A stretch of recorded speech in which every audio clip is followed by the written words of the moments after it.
Sa pagpapatuloy ng ating kwento patungkol kay Ruben, ang batang albularyo. Isang araw, inanyayahan sila Lolo Isko at Ruben sa isang handaan kung saan naganap ang isang kasalan malapit lamang sa kanilang lugar na kanilang tinutuluyan. Dahil bago kay Ruben ang ganitong uri ng mga kaganapan, ay excited siya na malaman kung ano may mga kaganapan sa ganung lugar. Sapagkat sa probinsya ay ginaganap ang kasalan at may mga handaan na gaganap kung saan nagtitipon ng mga tao at maraming kasiyahan at ang mga tao ay nagsasaya at salo-salong kumakain. Excited na si Ruben sa araw na yon at siya ay naggayak at nangusap kay Lolo Isko. First time ko lang umattend sa ganitong mga gathering o pagtitipon. Ay nako Ruben, ganito talaga sa probinsya. Minsan aanyayahan ka kapag may mga kasalang nagaganap. At siyempre, mga kaibigan din naman natin yan mga yan. Hindi naman natin sila pwedeng pahindian. At tayo ay nakikisama rin sa lugar na ito. At marami na rin tayong naging mga kaibigan dito sa lugar na ito. Oo nga Lolo Isko, alam nyo ba, para sa akin lang, kilalang kilala po nila kayo dito at marami ang humahanga sa inyo at marami ang sumisimpatya sa inyo at naniniwala sa inyong kakayahan. At natutuwa ako kasi sa pagkakataon nito niyayapat nila tayong umattend sa kasalan o sa isang handaan. Tama-tama makakalibre ako sa kain ngayon. Gutom na gutom pa naman ako. Ay nako talaga itong batang ito. Puro pagkain ang nasa isip mo. Sapat na na mamasyal tayo doon upang magpakita sa mga tao na naniniwala para sa atin. At bukod pa doon ay malaking bagay na mapasyalan din natin sila. At hindi yung lagi na lang tayo dito sa bukid. Oo nga Lo, minsan naiinip din ako. Bakit nga pala Lo hindi kayo nagmi-mission sa bayan? Dati po ba ginagawa niyo yun? Dati ay nagmi-mission din naman ako. Gumaganap ako sa bayan. Nag-iikot-ikot ako. Nung ako'y malakas pa at hindi pa natuon ng sarili ko dito sa bukid. Ibig niyo sabihin pala Lo, kayo rin pala ay gumaganap sa mga bayan-bayan dito sa lugar dito sa inyo? Oo naman, Ruben. Sabi ko nga sa iyo noon, nakasama ko pa nga ang tatay mo na si Ramon nung time na yun. Kung maalala ko lang, sapagkat siya ang naiwan sa kanilang apat na nag-aral sa aking patnubay. Nakakatawa naman pala Lo, kaya pala si tatay nahasa siya sa panggagamot. At bukod pa doon, lagi mo pala siyang kasama noon. Si Ramon ay napakabuting estudyante, Ruben. Talagang wala akong masabi. Sa paanong paraan na kahit anuman mga bagay ay nakakaya niya at bukod pa doon ay pinag-iigihan niya ang kanyang pag-aaral at iniisip niya lagi ang kabutihan ng mga tao sa nakararaming mga bagay at sa pangkalahatan. Naisip niya na tumulong, yun lang ang lagi niya nasa isip. Wala ka pa noong panahon na yun, siya ay binata pa lamang. Nakakatawa naman Lo, ibig sabihin parang nakaka-proud bilang anak ni tatay Kasi para sa akin, hindi ko naman masyadong kilalang tatay dahil masyado rin siya malihim. Sadyang malihim si Ramon, Ruben, ang iyong ama. Oo nga Lo, masyadong malihim si tatay. Hindi siya nagsasabi ng kanyang mga bagay patungkol sa mga inyong mga misyon noon. Ngayon ko lang nalaman, nagmi-mission din pala kayong dalawa. Alam mo Ruben, sa aking pagmimisyon, noong mga unang panahon noon na ako'y gumaganap, marami akong nakasalamuhang mga tao. Marami ang nanubok sa akin. Marami ang nagpasakay at marami nagsabi na sila ang makatotohanan. Ngunit ang isang bagay lang ang aking natutunan, Ruben. Tandaan mo lang ito. Na ang makatotohanan lang ay ang Diyos na makatotohanan at ang Diyos na makatarungan na siya nagbibigay ng kaliwanagan sa ating pag-iisip. Kapag tayo ay nagugulumihanan, manalangin ka lang sa tunay na Diyos na siya nagbibigay ng katotohanan sa atin, ng kaliwanagan sa ating pag-iisip at matatanggap mo ang mga bagay o mga kasagutan sa iyong katanungan kapag taos sa puso mo o mataimtim ang iyong mga panalangin. Paano nyo sabihin Lo? Ibig mong sabihin Lo, marami ka rin nakilala? Sa paglipas ng mga panahon, sabi ko nga sa iyo, maraming mga tao manunubok ng iyong kakayahan. Maraming tao ang lalapit at lalapit sa iyo. Ngunit sila ay may pansariling kaisipan lamang. Sa paglipas ng panahon, Ruben, Maiintindihan mo ang lahat kapag ikaw ay gumaganap na talaga ng lubusan. May mga tao na lalapit at lalapit sa iyo. Maraming tao ang manunubok. Susubukin ang katatagan ng iyong pisikal, mental at spiritual o emosyonal. Sa lahat ng pamamaraan na yan, hahanapan at hahanapan kanilang butas upang sila'y makalapit sa iyo. Lagi mo nang iisipin na manindigan ka sa pangkalatang pangkabutihan at sa katotohanan. Huwag na huwag kang maliligaw na nandas. Hindi ang ibang tao magsasabi ng iyong kapalaran sapagkat sila'y mortal din lamang na katulad mo. Maraming mga tao na mabagbalat kayo na hindi mo alam ang kanilang mga hangarin. Hindi mo alam ang kanilang mga kaisipan sa paanong paraan bakit sila lumalapit sa iyo ay isang palisipan. Kaya sana ay maging bukas ang iyong mga mata, maging bukas din ang iyong puso at ang iyong malalim na pandama sapagkat yan ang kailangan sa iyong pagmimisyon. Maraming salamat talaga sa inyo ha. Ang dami ko talaga natututunan sa inyo, sa totoo lang. At nakakatawa lang kasi sa sarili ko, never kong na-experience yung mga ganitong mga bagay. Na may isang kataong katulad nyo nung nagpapaintindi sa akin ng mga bagay-bagay na yan. Na which is, ako'y nagugulumihanan nung panahon na ako'y nagsisimula pa lamang. Sabi ko nga sa sarili ko, sino ba talaga ako sa mundong ito? Ano bang purpose ko sa mundong ito? Sabi nga nila, Ruben, ang bawat tao o nabubuhay sa mundo ng mga nilalang ay may kanya-kanyang halagayan sa mundong ibabaw. At para sa akin lang, hindi ang isang tao rin na katulad ng iba magtatakda ng iyong kaganapan sa iyong buhay. At hindi sa lalim ng salita o sa kanilang mga pag-aaral ay yun na ang makatotohanan. Sabi ko nga sa iyo, minsan sa buhay ng tao, ang pagkakaroon mo ng experience sa mga bagay na yan, yan mismo ang magbibigay sa iyo ng mga kasagutan. Kung sa paanong paraan, ano ba talaga ang layunin mo sa buhay mo. Maraming mga tao magtatangka na lalapitan ka, katulad ng mga nangyari sa akin noon. Yan din ang sinabi ng Maestro Virgo, na marami ang manunubok. Kaya dapat buo ang iyong loob, mapapisikal man, spiritual, mental at emosyonal, at handa ka sa anumang laban, at handa ka sa anumang darating para sa iyo. Sapagkat hindi mo alam ang mga paparating, mga bagay na ganyan. Yan ay mga pagsubok lamang na dapat mong malampasan. Salamat Loa. Unti-unti naiintindihan ko na ngayon kung anong kahalaga ng aking mga pinag-aaralan sa ngayon. At bukod pa doon, natutuwa ako sapagkat naririyan po kayo. At sa pagdating ng araw, Ruben, sabi ko nga sa iyo, ikaw na lang ang maiiwan sa bagay na ito. Sana ay pakamahalin mo ang mga bagay na ipinagkakalob ko sa iyo. At bukod pa doon, ay maninigan ka sa pangkalarang pangkabutihan at huwag na huwag mong babaguhin ang iyong kaisipan kahit may makilala ka pang ibang tao. Sapagkat mahalaga ang iyong misyon. Hindi sa paraan na sasabihin ng iba na ganito ang dapat mong gawin. Sundin mo ang iyong puso, sundin mo ang kalinisan ng iyong isip at hingin mo ang gabay sa Diyos na makatotohanan, sa Diyos na makatarungan at sa Diyos na nagbibigay ng liwanag sa pangkalatang kaisipan. At ang tunay na Diyos na nagbibigay ng kaliwanagan sa kaisipan ng bawat tao. Yan lamang ang masasabi ko para sa iyo. Salamat Loa, bagamat wala pa akong kaibigan sa lugar na to, dapat pala maging maingat ako.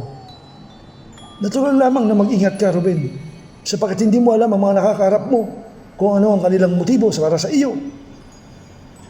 Ito ay mensahe ko para sa iyo, Ruben, na mas maintindihan mo na hindi ang lahat na nakikita ng iyong mga mata mo ay puro mabubuting bagay lamang. Maging matalas ang iyong pandama, hindi sa iyong mga mata o ang iyong mata na literal na mata, kundi ang iyong malalim na pandama. Napakalalim ng sinabi niyo, Lua, na gusto mong sabihin na huwag kong gamitin ang aking mga mata o ang aking literal na mata, kundi ang aking malalim na pandama upang makita ko mga bagay-bagay. Tama ka, Ruben, sapagkat para sa akin lamang, marami ang susubok at susubok sa iyong kakayahan. Maraming mga tao na papasakayin ka sa kanilang mga kwento.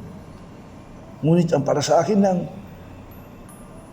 mas isuko mo ang sarili mo sa totoong Diyos na siyang nagbibigay ng kaliwanagan sa isip ng bawat tao. At huwag mong kalilimutan ang iyong pagmimisyon sa iyong buhay upang tumulong ka sa mga tao na nangangailangan ng tulong nang walang hinihinging kapalit na bagay. Maaaring sa ngayon na hindi mo pa mamaintindihan ng aking mga sinasabi, ngunit sa pagdating ng araw ay maiintindihan mo rin. Oo nga pala, Lo. Nariyan na pala yung sundo. Ano? Nakabihis na ako, Lo. Atin na ba tayo ng handaan sa may kasalan? Ay, oo nga palang bata ka. Nabili na ako sa kakakwento sa'yo at sa kakapaintindi sa'yo sa mga bagay-bagay. Basta ang masasabi ko lang sa'yo, Ruben, mag-ingat sa mga taong yung nakakasalamuha. Hindi sila ng pagkakataon na sila ay totoo para sa iyo. Lagi mong iisipin yung mga bagay na yan. Hayaan nyo, Lo. Total, wala pa naman akong masyadong kaibigan dito eh. So, pagdating ng araw, iintindihin ko yung mga sinasabi nyo na yan. At alam ko, sa sarili ko, na magiging malawak din ang aking pandama sa mga ganyang bagay at paghahandaan ko yung bagay na yan sa mga turo nyo para sa akin. Mabuti ng malinaw para sa ating dalawa, Ruben. Sapagat para sa akin, ayaw ko lang mapahamak ka rin. Lagi mong iisipin na ang tadhana mo ang magtatakda ay ang Diyos lamang na siyang makatarungan sa pangkalahatan, na siyang makatotohanan at nagbibigay liwanag sa kaisipan ng bawat tao, lalo na sa pangkalahatan pangkabutihan. Salamat, Lo, ha. Napakabuti nyo po talaga. Agad nang nagtungo sila Lolo Isko sa lugar na kung saan merong okasyon o handaan. At doon natagpuan nila ang mga napakaraming mga tao na nag-uusap, nagkukumpulan, nagkikwentuhan. Ngunit may isang bagay lang na pumukaw sa paningin ni Lolo Isko. At nakita rin ni Ruben yung bagay na yun, kaya nagtanong siya kay Lolo Isko. Lo, parang malalim ang iyong iniisip at malalim ang iyong tingin. Sino ba'y tinitignan mo dyan, Lo? Ruben, talasan mong yung pandama. May mga kalaban sa paligid. Ba't parang ibang pakiramdam ko, Lo? Parang mayroong mainit. Parang ibang klase, parang tinataboy ako. Naririyan ang mga kalaban sa paligid. Nakikita mo ba ang matanda na yan? Ang matandang babae na yan? Ay, yan po yung matandang babae na naka-belo ng itim. Yan nga ang sinasabi ko sa iyo.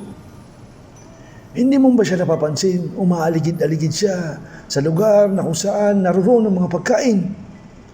O nga, Lo, bakit tumalikid siya dyan? Ano mong ginagawa niya dyan? Pagmasdan mo siyang mabuti, Ruben. Tignan mo ang kanyang mga galaw. Lihim na paikot-ikot ang matandang babae sa lugar na kung saan napakaraming handa. At habang siya'y tumitingin, hindi niya napapansin na naroon din sila Lolo Isko at saka si Ruben na nakamasid lamang sa kanya. Pagmasdan mong maigi, Ruben, ang kanyang gagawin. Tumukot ang matandang babae sa bulsa ng kanyang saya at meron siyang inilabas na isang botelya. Agad nitong ibinuhos sa isang putahe. At pakiwari ni Lolo Isko, yun ay ang adobong karne ng baboy. Lo, nakita ko yun, Lo, ah. Ayun, binuhos Lolo sa may adobong baboy. Nakita mo na, Ruben? Yang matandang babae na yan, yan ay si Ursula, ang kilalang mamabarang sa lugar na ito.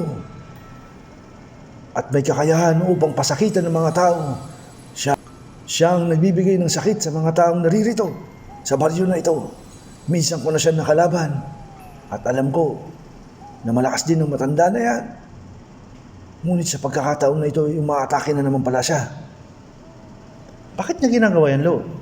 Anong problema niya sa pamilya na yan? Maaring inggit, Ruben. Umaring pinagawa sa kanya yung bagay na yan upang lasunin ng mga taong naririto at bigyan ng sakit. Bakit huwag niya nilalagay yun sa pagkain? Ano bang ibig sabihin nun? Ang mga taong ganyan ay kaya nilang gawin o ilagay ikarga sa anumang uri ng pagkain, kahit ano pang uri ng pagkain yan na pwede nilang ilagay ang kanilang itim na mahika o ang kanilang itim na kakayahan. Kaya mag-ingat ka sa mga bagay na yan. Nung ako'y gumaganap din sa ibang lugar, nalaman ko ang mga bagay na yan na kung tawagin ay kilkig. Kilkig, Lo. Saan pong parte yan, Lo, ng sinasabi nyo na yan? Sa parting Kabisayaan o parting Mindanao, ang tawag dyan ay kilkig. Diyan pinapadaan sa pagkain ang anumang uri ng mga kinakarga. Kahit sa inumin ay ginagawa rin nila yan. Matindi pala yan, Lo, no? Isang uri rin palang kakayahan ng mga kalaban ng mga maglagay ng ganyan. Magmadali ka, Ruben. Pag alis niya, may gagawin tayo. Pag alis ng matandang si Ursula, agad na tumakbo si Lolo Isko at si Ruben at kinuha ang plato na may laman na adobong baboy. Ruben, bilisan mo. Kunin mo agad yung plato. Kinuha agad ni Ruben ang plato at iniabot kay Lolo Isko. Sige, itapon mo dun. Agad silang sumibli at itinapon doon sa isang sulok ang plato na may laman na adobong baboy na nilagyan ng kulam o anumang pambabarang ng matandang si Ursula na may kakayahang mahikang itim.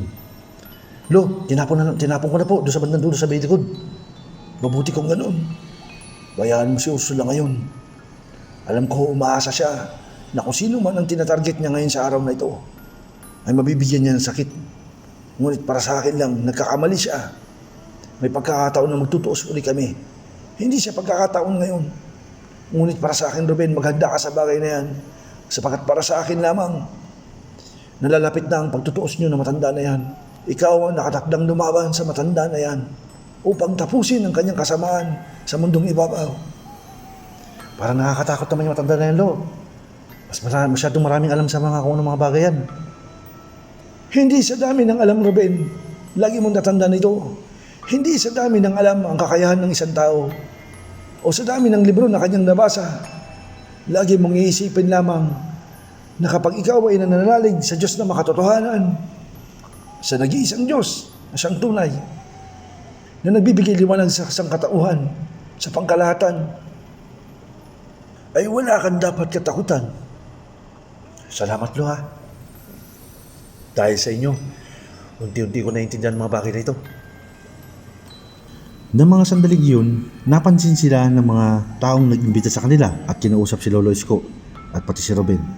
Lolo Isko, nandiyan na pala kayo. Kumain na po ba kayo? Kain na po kayo dyan. Kasama mo pala to si Ruben. Yan po ba yung sinasabi niyo si Ruben? Oo, siya ho si Ruben. Salamat sa paanyaya niyo sa amin, ha? Sige, kakain na rin kami. Oh, nasaan na ba yung adobo dito? Maghain pa kayo ng adobo dito. Ba't nawawala na yung plato dito?